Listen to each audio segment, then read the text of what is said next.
서울 동대문 종합시장에 가보면 커다란 동상이 하나 있습니다. 애또해 보이는 그 얼굴은 매우 지쳐 보이고 슬퍼 보이죠. 자, 요즘 사람들에겐 생소한 이름이 되어버렸는지도 모릅니다.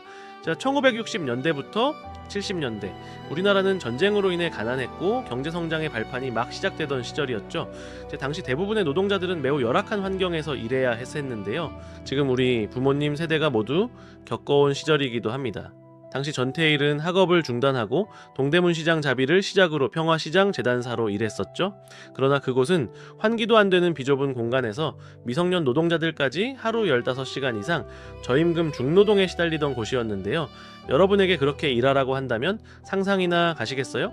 근로기준법은 분명 존재했습니다. 그런데 악덕 공장주들은 그 법을 비웃었죠. 전태일은 바보회, 삼동회를 조직하고 노동청에 진정서를 제출했습니다. 그러나 결과는 해고였죠.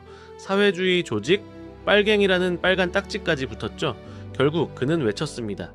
이 세상 누구도 지키지 않는 법이 무슨 소용있냐. 근로기준법 책을 태우고 22세의 나이에 자신의 몸에 불을 붙였습니다. 전태일의 희생이 있었기에 대한민국은 비로소 노동자들이 권리를 찾을 수 있는 나라가 됐습니다. 법치국가의 모습을 갖추게 된 거죠. 그런데 지금의 민주노총은 어떤 모습인가요? 역사가 완전히 뒤집혀 버렸죠. 폭력 시위를 강요당했고 노조 자금이 복면 대량 구입에 사용됐다는 겁니다. 경찰에 따르면 민주노총은 지난해 말부터 노동, 농민단체 등과 23차례 회의를 열고 각 단체별 참가 인원과 소요 자금 등을 정했습니다. 또 1차 민중 총궐기 이틀 전까지 밧줄과 철제 사다리를 구입해 민주노총 산하 8개 단체에 나눠준 뒤 차량으로 시위 현장에 실어 날랐습니다. 조직적으로 역할을 분담한 겁니다. 또 폭력 시위에 사용된 복면 12,000개를 구입하는데 노조 자금 900만 원을 썼습니다. 고용 불안에 시달리는 비정규직 노동자들을 불법 시위에 동원하기 위해 일자리를 빌미로 협박까지 했습니다. 심지어는 비정규직 노조원의 경우에는 폭력 시위에 참여하지 않거나 쇠파이프를 휘두르지 않으면 앞으로 일거리를 주지 않겠다. 이제 악덕의 역할은 누가 봐도 사업주가 아니라 노조 쪽에 있어요. 이들은 폭력적이고 조직적으로 한국 경제 전체를 볼모로 협박을 하죠.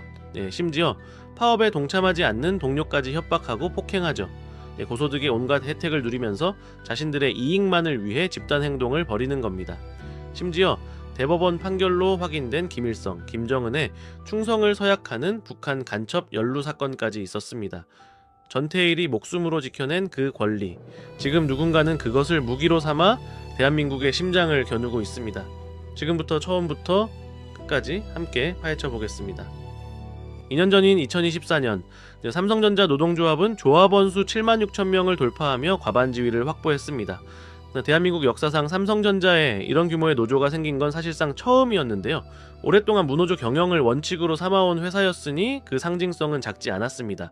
노조의 요구는 명확했어요. 영업이익의 15%를 성과급 재원으로 확보하고 성과급 상한을 아예 없애라는 것이었죠. 경쟁사인 SK하이닉스가 성과급 상한제를 폐지하면서 불씨가 당겨진 겁니다. 삼성전자 조합원들 눈에는 같은 반도체 업종인데 왜 우리만 상한이 있냐라는 불만이 쌓여갔습니다.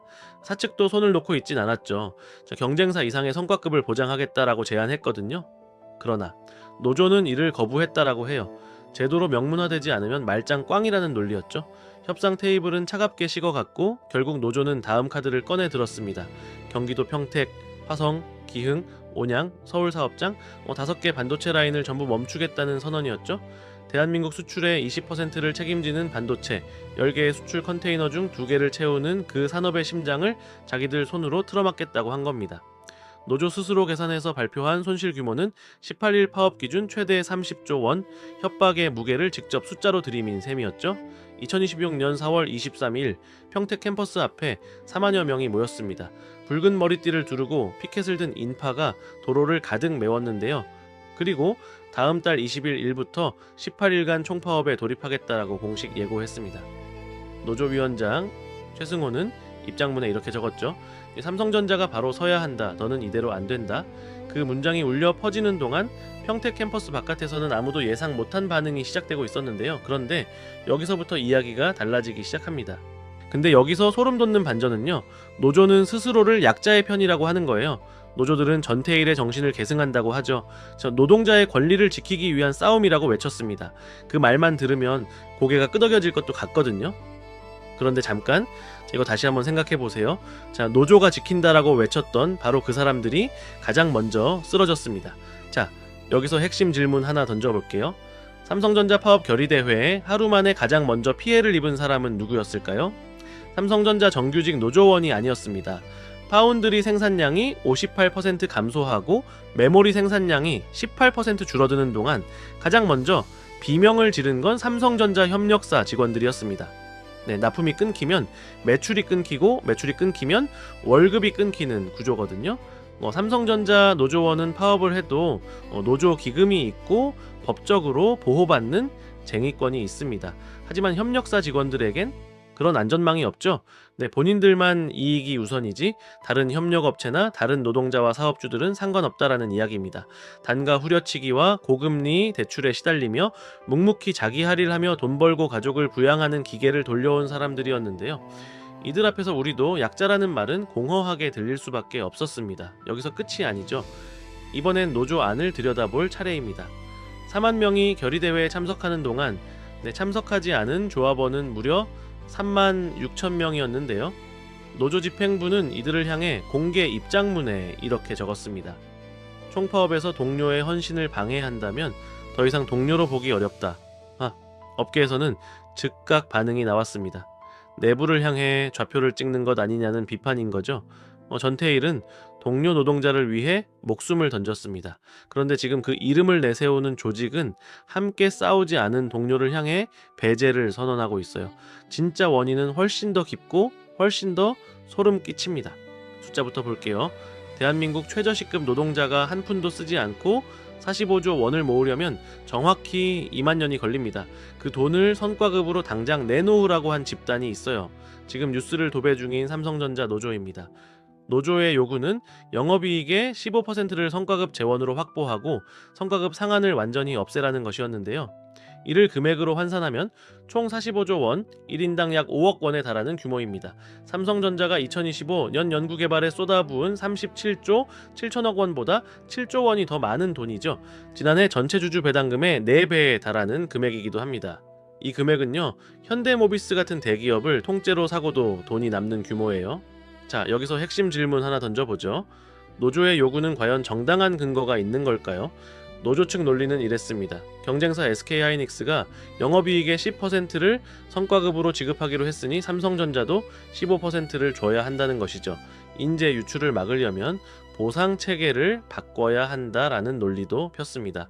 그러나 여기엔 결정적인 허점이 있어요. SK하이닉스라는 기업은 반도체 단일 구조입니다. 반면 삼성전자는 반도체의 가전, 모바일, TV까지 뒤섞인 더 큰 복합적인 구조였죠. 반도체 부문 하나에 인센티브를 몰아주려면 다른 부문에서 그만큼 빼내야 하는 구조입니다. 자, 예를 들어 대학병원에서 가장 잘 나가는 교수 한 명에게만 인센티브를 무제한으로 퍼준다면 똑같은 이치입니다. 그리고 사측은 경쟁사 이상의 성과급을 보장하겠다고 제안을 했죠. 그런데 노조는 거부했어요. 제도로 명문화하지 않으면 의미 없다는 이유였는데요. 협상 테이블은 그렇게 차갑게 식어버렸고 결국 노조가 꺼내든 카드가 바로 반도체 라인 셧다운이었습니다. 삼성전자 직원 평균 연봉은 1억 2천만 원 정도라고 합니다. 저소득층 근로자, 편의점 앞 플라스틱 의자에 앉아 겨우 컵라면으로 점심을 때우는 사람들이 보기엔 어떤 장면이었을까요? 진짜 원인은 훨씬 더 깊고 훨씬 더 소름 끼치죠. 노조는 회사를 상대로 싸운다라고 했습니다. 그런데 어느 순간 싸움의 불똥이 전혀 엉뚱한 곳으로 튀기 시작했어요. 삼성전자는 대한민국에서 개인 투자자가 가장 많은 주식입니다. 500만 명이 넘는 개미 투자자들이 삼성전자 주식을 한 주라도 들고 있는 중이죠. 이들 중 상당수는 노후를 위해, 아이 교육비를 위해, 내 집 마련의 꿈을 위해 월급을 쪼개 차곡차곡 투자하며 모아온 일반 사람들입니다.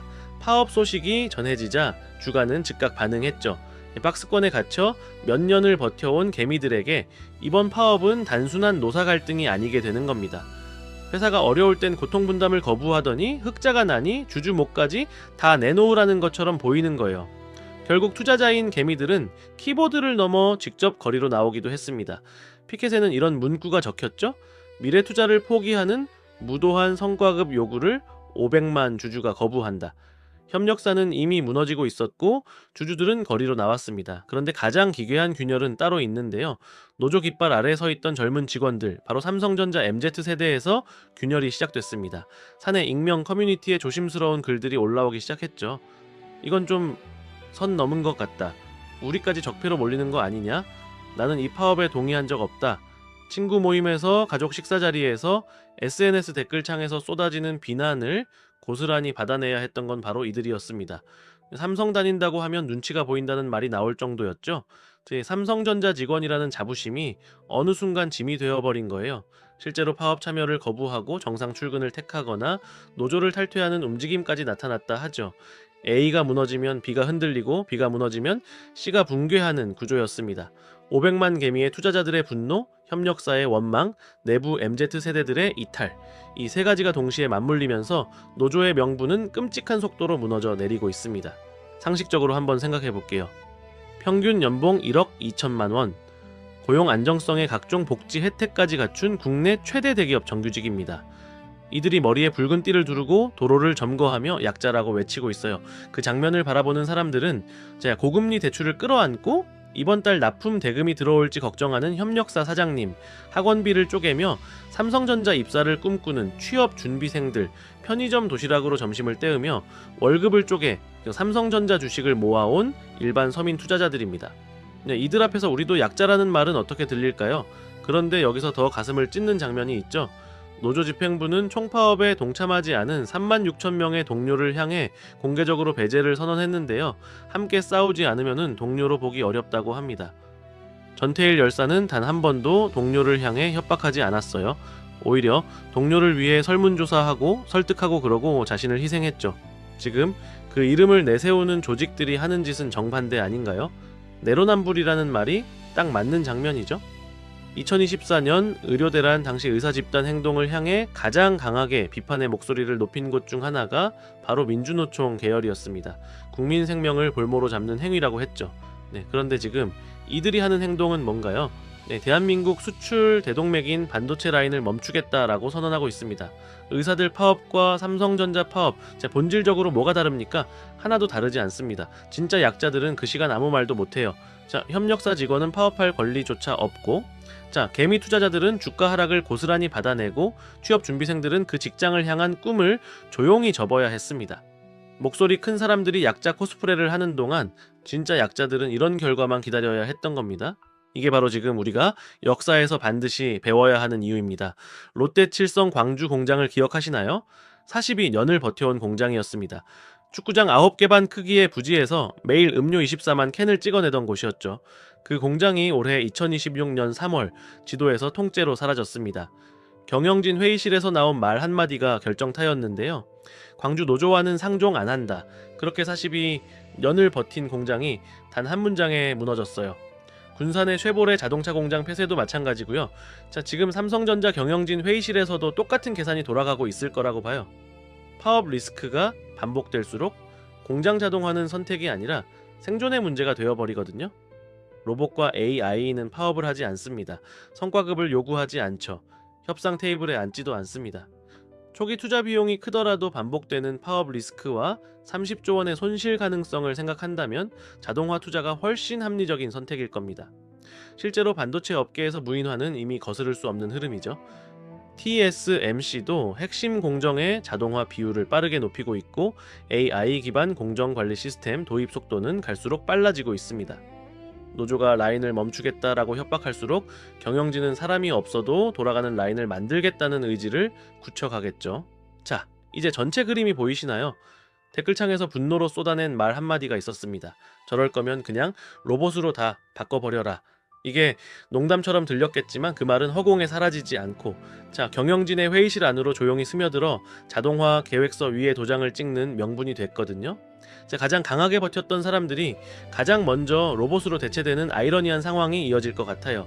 지금 현재 오늘날 세계 각국이 반도체 패권을 놓고 사활을 거는 이 중요한 시간에 삼성전자는 파업 협상 테이블에 묶여 있습니다. 대만 언론은 삼성전자 파업 소식을 비중 있게 다뤘고 TSMC 주가는 조용히 올라가고 있죠. 대한민국이 스스로 발목을 잡는 동안 경쟁자들은 잔을 들어올릴 준비를 하고 있네요. 서울 동대문 종합시장 전태일 열사 동상 앞으로 다시 돌아가 보겠습니다. 앳되고 지친 얼굴의 전태일. 그는 22살에 목숨을 던지며 단 하나를 원했습니다. 법대로만 해달라는 것이었죠. 환기도 안 되는 비좁은 공간에서 하루 15시간 이상 중노동을 강요받던 국민들, 그리고 미성년 노동자들이 최소한의 인간적인 대우를 받게 해달라는 것이었습니다. 그 희생 위에서 대한민국의 노동자들은 비로소 권리를 찾게 되었죠. 그런데 지금 그 이름을 계승한다는 조직이 요구하는 건 무엇입니까? 최저시급 노동자가 2만 년을 모아야 할 45조 원입니다.